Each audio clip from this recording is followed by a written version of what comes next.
Orchestra में जाए के बाका कहता ना चमकदार साड़ी या लाल लाल लिपस्टिक क्या करा के दिखावे के बहो तनी कम कपारे पर चढ़ा लोग घर है घर खानी पहिन ओढ़ के रहल जाला बतिया बुझाता कि काने में ठेपी गइल बिया। जी मम्मी जी। माँ जी चाय बनी कि कॉफी? चाय। दूध वाला चाय कि लाल चाय माँ जी? लाल चाय।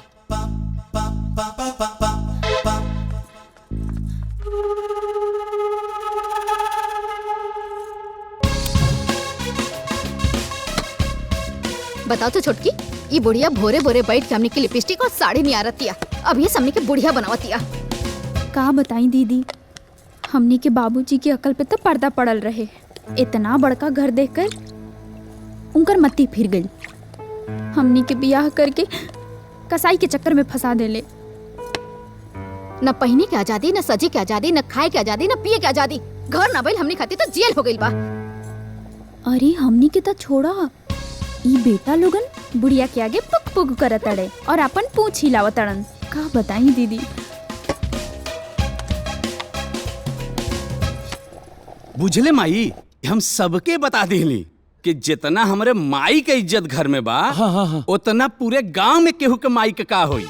यह बात पे गोपी काकी उखड़ गईली। हाँ। कहे लगली, सुने हमरा के मालूम बा कि तहार घर में तहार माई के का इज्जत बा, कतना चलेला। तो हमहू ना गुस्सा में गोपी काकी के सामने आईनी, अब बीच में जाके सबके सामने कह देनी कि सुना गोपी काकी, हमार माई के आदेश के बिना हमार घर में एगो पत्ता भी ना हिलेला। इज्जत चौड़ा कर देनी माई। मांगा माई, ए माई 800 रुपया देना। काले ने 300 दिले तोरी के खर्चा हो गई। अरे दोनों भाई के मोबाइल के कवर फाट गईल रहे, मार्केट में बड़ा बेइज्जती होत रहे, उहे दोनों बदलवा देनी। देखा, हाँ देखना नया कवर लेनी है। हाँ यो लेना। तोहनी का करनी तो कुकुरो जैसा नहीं खे। जब देखा तो माई के आगे हाथ पसार देवे के बाद दे माई दे माई दे माई।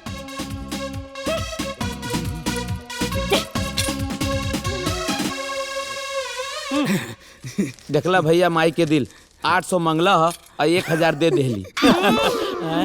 200 वापस करे के बाद राम जी हो जाई, ठीक हो है, जाई, दे हो जाई। जाई। चल काम हो गई ना।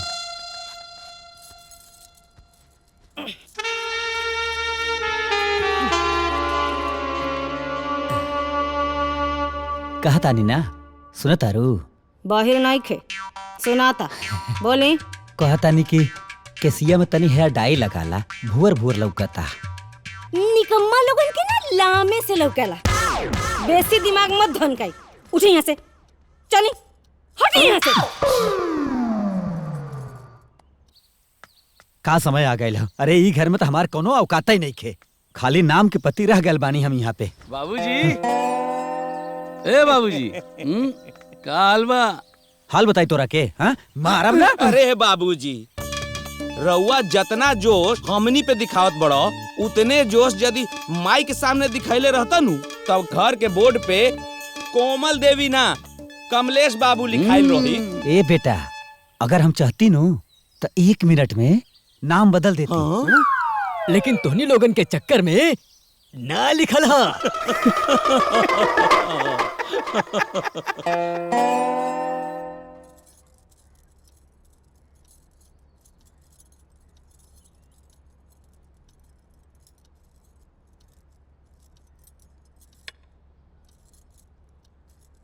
ली माँ जी। खाना का बनी माँ जी? खिचड़ी। सादा खिचड़ी की मसाला वाला? सादा। घी से छौंकाई की तेल से। साथे चोखा बनी की चटनी? चोखा।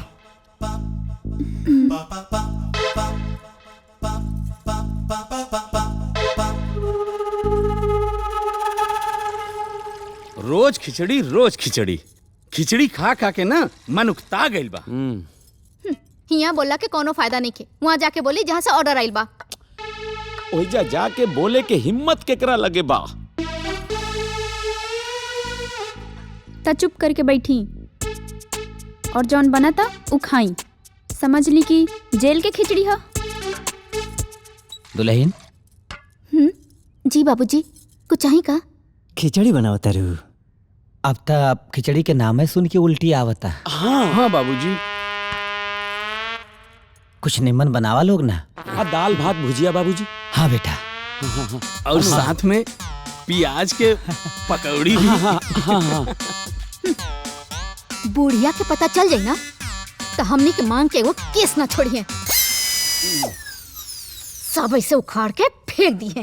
अरे वो बहन हाथ या ना बाबूजी, अगर वो देख ली है तब बवाल हो जाई। ना ना ना ना। आइडिया, एक काम करता नहीं, हमनी 3 जन 3 जगह पे जाके खड़ा हो जाता नहीं पहरेदारी करे खातिर। और जैसे ही दुश्मन के धमक बुझाई तो एगो आवाज आई, कू, मतलब आतंकवादी सीमा पे आ गईली।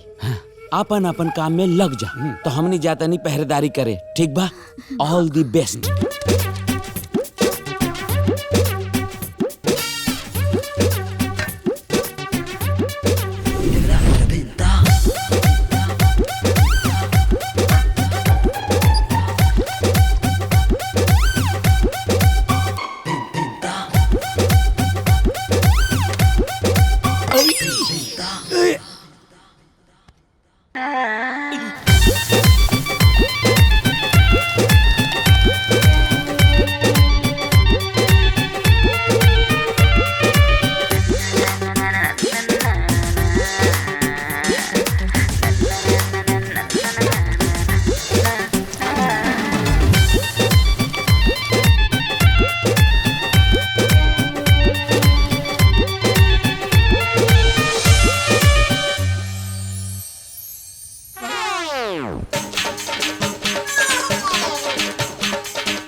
का बात बा? खाए से पहले कैसन सबके डकार आवत बा? गैस गैस माई गैस हो गई बा। राम जी, रात के खिचड़िया बनी वो एकदम सादा, कहे से कि सब पर गैस भगावल जरूरी बा। हाँ माई बिल्कुल सही कह रहल बड़ी। सादा सबकर दादा, डॉक्टरों ये कहेला। खिचड़ी खायल करी अनु। खो राम जी। हाँ अब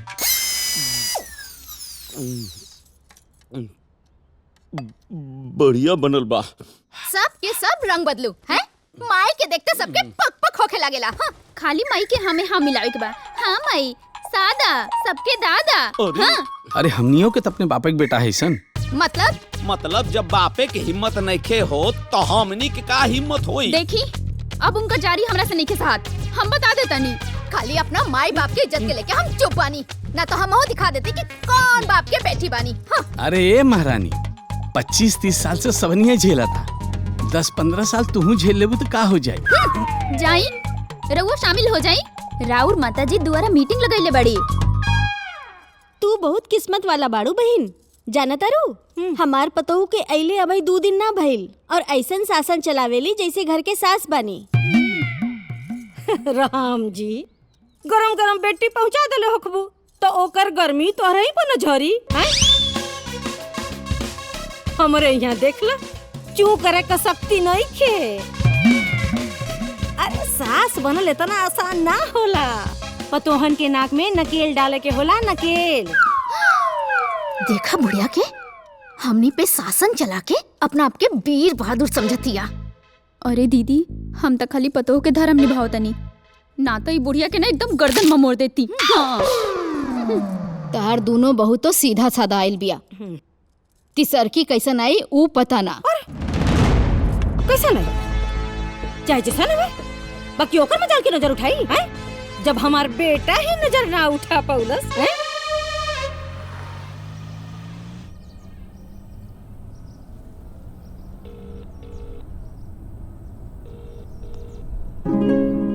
प्रणाम माई।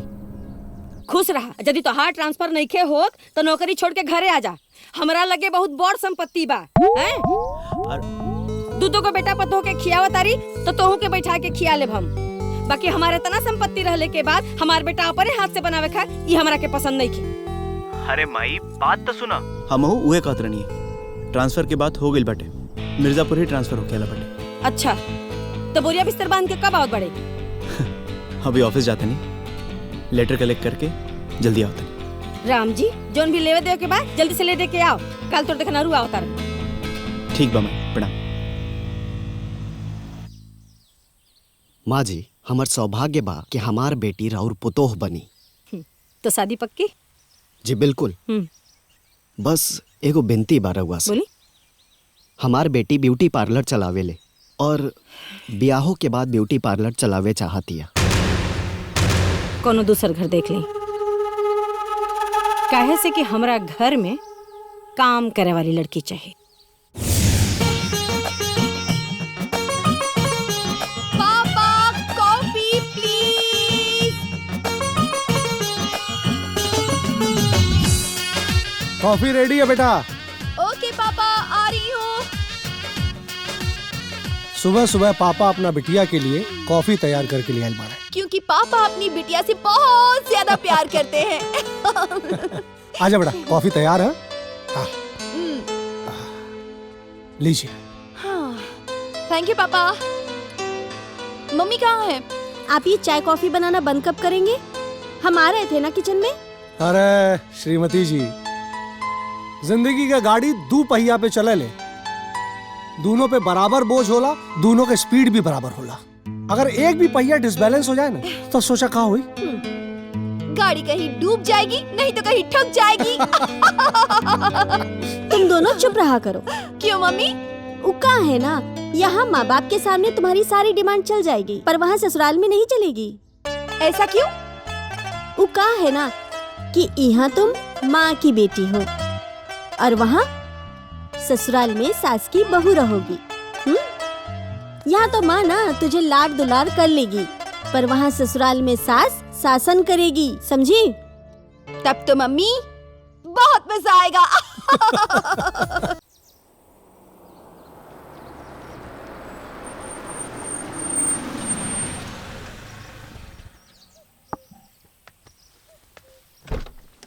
उमेश खुश रह खुश रह। हाल बा भाई? और ठीक बा। आप लोग कैसन बानी? बस एकदम सब बढ़िया। अरे आप तो एकदम देवदास हो गइल बानी।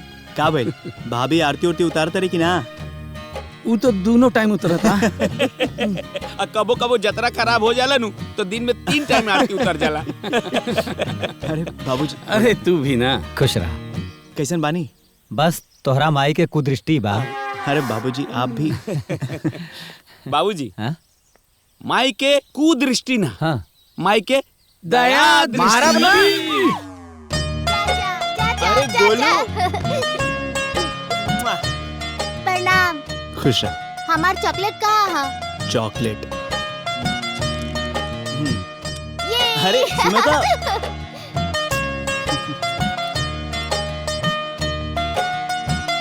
भाभी भाभी। अरे बबुआ जी, बबुआ जी। गोड़ लागते नहीं। जुग जुग जी और जल्दी से मेहरारू वाला बनी। हाँ अरे भाभी रहो। अरे खुश रहा आ गईला। हाँ भाभी अब ट्रांसफर एजी हो गई बा। काश हमनियों के नौकरी में कोनो ट्रांसफर रहित। लागता बॉस आजकल कुछ ज्यादा ही टाइट बढ़ी। जाए रहो पता लग जाए। अच्छा अभी देखा था।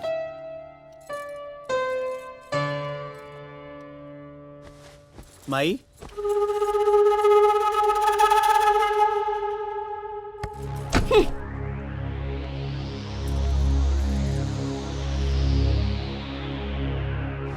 गोड़ लागता नहीं। का रे तोरा के अभी का फुर्सत मिलल हमरा पास आवे खातिर? आ तू ना आ सकते लो मिले।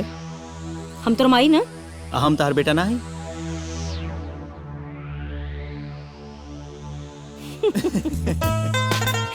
सुन आज के बाद अगर सुन के लड़ तुम आ निकल जाई। बैठ। हो गई ट्रांसफर? हाँ ट्रांसफर हो गई। अब कल से ज्वाइनिंग भी बा। राम जी कल ना ना ना परसों। परसों? हाँ काहे? तोरा के देखे खातिर लोग आवता रहे। देखे खातिर? हाँ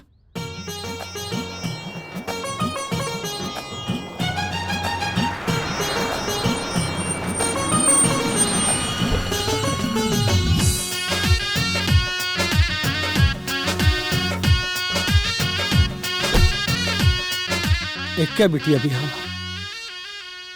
बड़ा अरमान है बिटिया के बियाह करेंगे। ये रहुए के ना हर बाप के अरमान होला। बाकी भगवान के देहल सब कुछ बा हमरे पास। बस रहुआ अपन बेटी दे दी। अरे ऐसे कैसे दे दी? रहुआ बारात लेकर आई हैं? मंडप पे गठबंधन हुई, हम कन्यादान करे तब ना हमार बेटी राउर हुई। अजी ये सब तो विधान है, करही के पड़ेला। एक बात कही आपसे। हाँ ये विधान बहुत गलत है भाई साहब। अब सच कही तो अपना बिटिया के माँ बाप हर एक पल अपना कलेजा से लगा के रखे रहे। बियाह भइला के बाद वह बिटिया हमेशा खातिर पराई हो जाले। हमार बस चले तो हम तो ये विधान बदल दी। हाँ जैसे लड़की अपना ससुराल में 6 महीना रहे ले, 6 महीना दामाद आए कि अपना ससुराल में रहे। हाँ बाकी ऐसा तो अभी ले भैल ना, और शायद होई भी ना। खैर ये हमार बेटा। खुश रहा। रवा चाहिए तो बातचीत करके तसल्ली कर ली। कैसन बात करता नहीं रहुआ? हमेशा यह सोच के आयल बानी कि हम जौना घर में अपना बेटी का रिश्ता लेके जा रहल बानी वहाँ हमार बेटी सुखी और सुरक्षित रही। सही सोचले बानी। 2 बेटन के ब्याह कह चुकल बानी। देख ली राज करत नहीं सन पतो।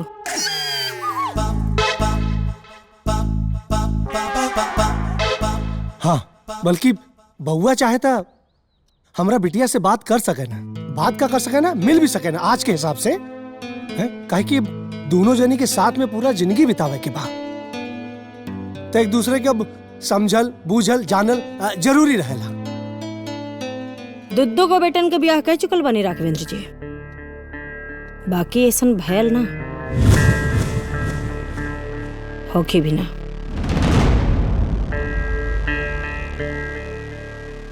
हाँ रहुआ चाहिए तो महेश। हाँ मैं उमेश का फोटो लिया के यहाँ के दे दा। हाँ ले आओ।